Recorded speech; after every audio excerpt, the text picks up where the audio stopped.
సర్పవరంలో 74 లక్షలతో రోడ్లు ప్రారంభోత్సవం చేసిన ఎమ్మెల్యే నానాజీ.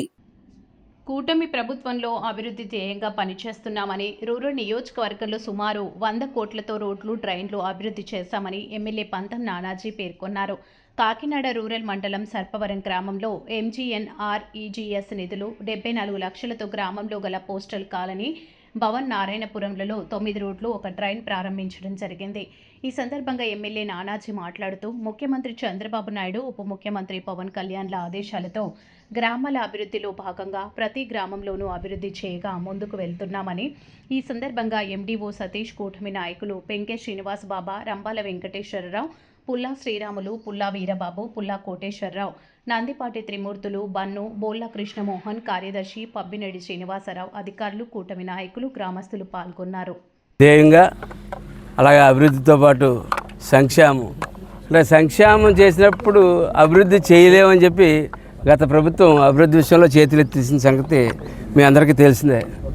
కానీ ఇవాళ చంద్రబాబు నాయుడు గారి నాయకత్వంలో ఈ కూటమిలో పవన్ కళ్యాణ్ గారి సారథ్యంలో ఆయన కూడా నడుస్తున్నట్టు ఈ కూటమి ప్రభుత్వం ఇవాళ అభివృద్ధి, సంక్షేమం రెండూ కూడా ఒకదాని నుంచి ఒకటి పోటీపడి చేసుకుంటూ వెళ్తూ ఉన్నాం. అందులో భాగంగానే ఇవాళ అభివృద్ధిలో కార్యక్రమం ఎన్ఆర్జీఎస్ నిధుల నుంచి 76,46,00,000 రూపాయలు రోడ్లు మనం పూర్తి చేసుకోవడం జరిగింది. అలాగే సాకి నుంచి 12 కోట్లు, అట్లాగే ఆర్ఎన్బి నుంచి 4 కోట్లు, అలాగే పంచాయతీరాజ్ నుంచి 6 కోట్లు, అటువంటి 100 కోట్ల రోడ్ల యొక్క అభివృద్ధి సుమారుగా 98 కోట్లు నుంచి 100 కోట్ల దాకా అభివృద్ధి చేసుకోవడం జరుగుతుంది. ఇందులో భాగంగానే సర్పారంలో 58 రోడ్లు ఇవాళ మనం వేసుకోగలిగాం. సర్పారం గ్రామంలో 58 రోడ్లు 7,43,00,000 రూపాయలు మంజూరు చేయడం జరిగింది. అందులో 46 పనులు ఇప్పటికే పూర్తి చేయడం జరిగింది. ఇంకా 12 పనులు జరుగుతూ ఉన్నాయి. అంటే ఇంకా సైడ్ బర్న్స్ అయ్యి వేస్తూ ఉన్నారు. అలాగే రక్షిత మంచినీటి గురించి అయితే లక్ష్యంగా యాక్షన్ ప్లాన్ మొన్న ఆర్డబ్ల్యూసీ వాళ్ళతో కూర్చొని సంబరస్తుంది కాబట్టి కూర్చుని రక్షిత మంచినీటికి ఒక ప్లాన్ వేయడం జరిగింది. దాని ప్రకారంలో నియోజకవర్గంలో 125 వైఎస్ఆర్ ట్యాంకుల నుంచి శాంపిల్స్ తీసుకొచ్చి ప్రతి శాంపిల్ కూడా టేస్ట్ చేసి మా నాయకులందరూ కలిసి టేస్ట్ చేసి అందులో ట్యాంకులో వేసేటప్పుడు ఎట్లా ఉంటుంది, ట్యాంకులో వచ్చి తిరిగి వచ్చి పైపులోకి వచ్చిన తర్వాత ఎలా వస్తుంది అన్నది 2 అంశాలు చూసి కొన్ని శాంపిల్స్ తేడా ఉంటే ఆ శాంపిల్స్ ల్యాబ్కి పంపడం జరిగింది. అవి రెక్టిఫై చేసుకుని అది పెద్ద మొత్తాన్ని లేవు, కానీ కొంచెం గ్రీనిష్ కలరు ఒక 2 ట్యాంకుల్లోని, అట్లాగే నలకలో 2 ట్యాంకుల్లోని కనపడ్డాయి. అవి సరి చేస్తున్నాం. సెటిల్మెంట్ పీరియడ్ ఇవ్వకపోవడం వల్ల వచ్చిన నష్టం అది టైం కీపర్ చేయవలసిన పని, అవి సరి చేసుకుంటామని చెప్తున్నాం. అలాగే సర్పారం పరిధిలో ఇవాళ 380 KL సామర్థ్యం గల 5 వైఎస్ఆర్ ట్యాంకులు నిర్మాణం చేయడం మంచిగా అందిస్తూ ఉన్నాం. మరో 2 వైఎస్ఆర్ ట్యాంకులు జేజేఎంలో పూర్తి చేయబోతూ ఉన్నాం.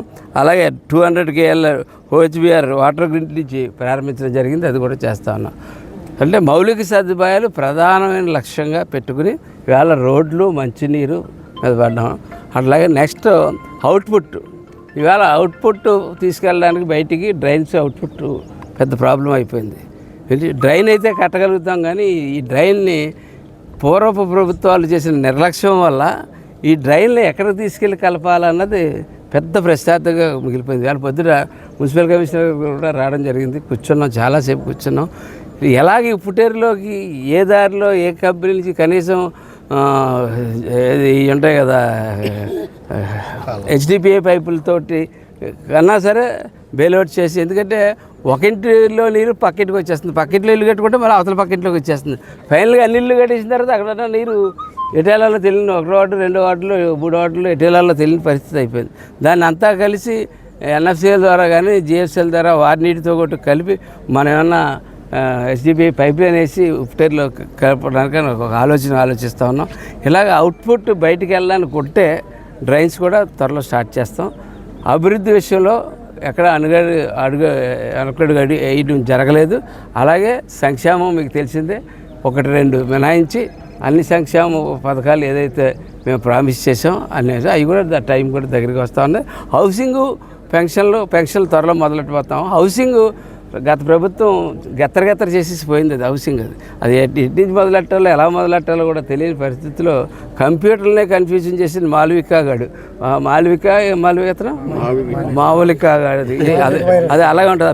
పిచ్చినా కొడుకులు పిచ్చి పరిపాలన చేస్తే ఎలా ఉంటుంది అన్నది చూస్తానన్నారు. నిన్న అతను మాట్లాడిన మాట ఏమన్నా అర్థం ఉందా అసలు? అటువంటి పరిపాలిస్తే రాష్ట్రం అర్థం లేకుండా అయిపోద్ది. ఆ అర్థం లేకుండా అయిపోయిన రాష్ట్రాన్ని ఇవాళ వీళ్ళిద్దరూ దాన్ని బయటికి తీసుకొస్తా ఉన్నారు. ఎండాకాలం నీటి కరువు రాకుండా అదే దాని గురించి ఆర్డబ్ల్యూసీ వాళ్ళతోటి కూర్చోవడం జరిగింది. అలాగే ప్రతి గ్రామం ట్యాంక్ నుంచి కెపాసిటీస్ అల్లి తెప్పించడం జరిగింది.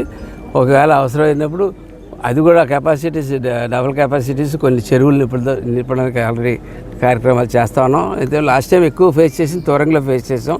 అందుకనే 3 క్రాస్ బండ్స్ కూడా ఆల్రెడీ శాంక్షన్ చేసి పెట్టుకుని ఉన్నాం. అలాగే బొడ్డు చెరువులు కూడా ఎక్స్ట్రా వాటర్ పెట్టుకుని ముందుకు తీసుకెళ్తా ఉన్నాం. మనకు 6 సోర్సెస్ ఉన్నాయి. 6 సోర్సెస్ని చేస్తూ ఉన్నాం. ముఖ్యంగా పండూరు సెకండ్ స్కీమ్ ఎప్పుడైతే వెనక్కి వెళ్ళిపోయిన స్కీమ్ని 9 కోట్లు వెనక్కి తీసుకొచ్చి మనం మొదలుపెట్టాం పని.